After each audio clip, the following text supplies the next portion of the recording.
Pessoal, olha só que assunto mais interessante para o estudo da história. Esse tema aqui das capitanias hereditárias. Então, sabe onde começou a concentração de terras aqui no Brasil? Exatamente nesse período aqui, ó. As capitanias hereditárias, onde grande quantidade de terra e extensão foram doadas a donatários com orientação do governo português, que por sua vez percebendo que as expedições colonizadoras e guarda-costas não estavam dando conta das visitas aqui dos holandeses, franceses e ingleses diante da extensão do litoral. Então, por esses dois modelos aqui de documento, ele procurou conceder poderes aos donatários, tá certo?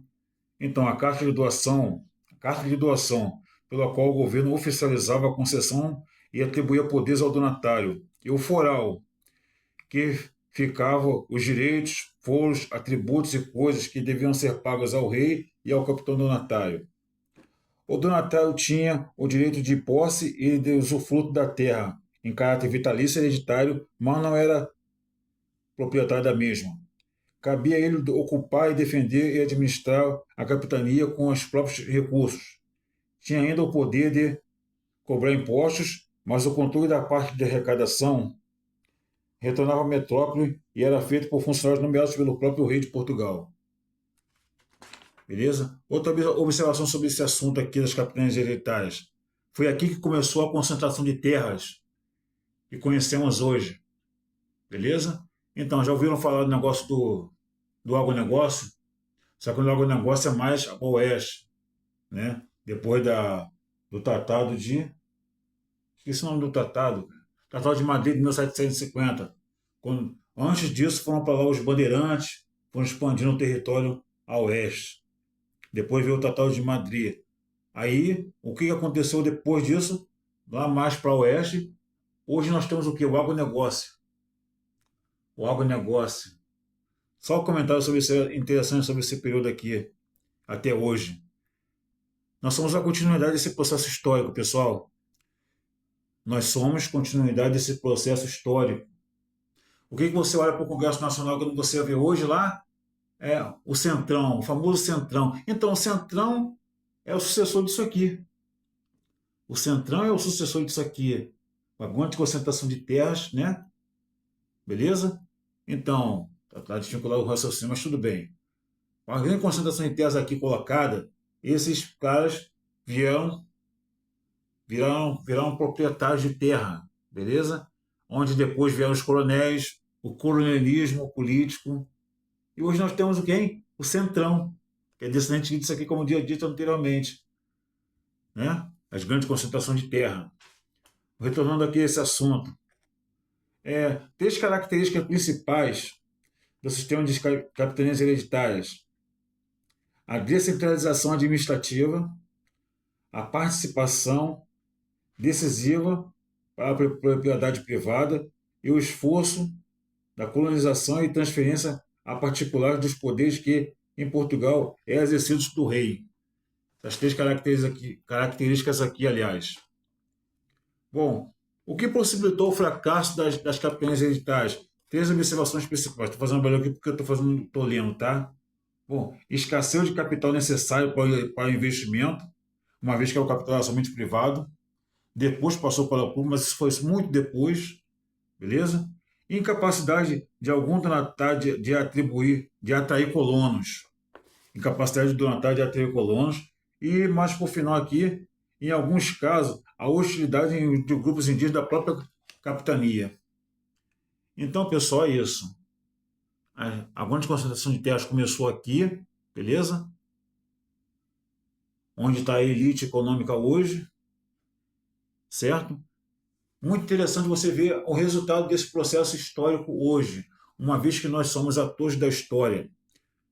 Assim, minhas observações sobre isso. Como é que você quebra esse tipo de estrutura de poder? Bom, anteriormente eu acreditava através de eleições. Eu era muito ingênuo. Depois, através de um golpe de Estado. Também é improvável em nosso tempo. A minha outra observação, você consegue quebrar esse tipo de estrutura aqui somente através de uma revolução.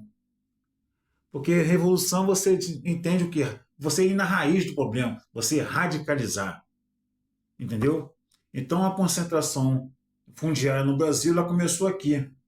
Só para vocês entenderem todo o processo histórico. Quando se fala hoje latifundiários, latifúndio, tudo começou aqui, pessoal. Tudo começou aqui. Outra observação que eu gostaria de fazer. A elite brasileira, vamos falar um pouquinho de história recente, aqui do século XX. A elite brasileira que em 1930 apoiou Getúlio Vargas, com a ideia de industrializar o Brasil, acabar com aquele poderio agrário, não estava com ele em 1950. Não estava com ele em 1950. Pelo contrário, eu acredito que a elite brasileira forçou um presidente da República a dar um tiro no peito. E depois veio o João Goulart, sucessor de Vargas, né? Depois, né? Sei que antes teve Juscelino Kubitschek, mas o ministro do Trabalho de Vargas era João Goulart. E a elite brasileira ficou putaça da vida quando João Goulart concedeu um aumento de 100% do salário mínimo. A elite brasileira endoidou. Aí quando depois o João Goulart volta, sendo vice de Jânio Quadros, quando vai o Jânio renuncia, ele assume o poder. O que a elite brasileira acusou? De ser comunista. Olha, como assim ser comunista? Esse João Goulart é um dos maiores latifundiários do país, pecuarista, né? Pecuarista, dono das melhores cabeças de gado, só que ele tinha uma posição de centro-esquerda.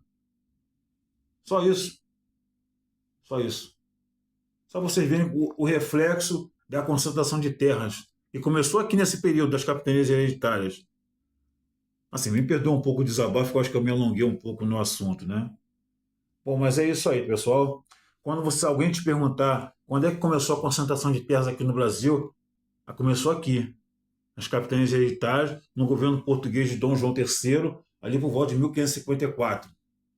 Mais uma vez, esse sistema foi implementado aqui devido às experiências no Atlântico, nas ilhas do Atlântico de Portugal, porque aqui estava havendo a entrada de corsários ou piratas franceses, holandeses, ingleses também. Por isso que Portugal resolveu adotar esse modelo, porque Portugal está muito interessado nas Índias Orientais. Só que aqui tem o pau-brasil, né? Muito interesse na Europa. Por isso que Portugal depois voltou os olhos para cá.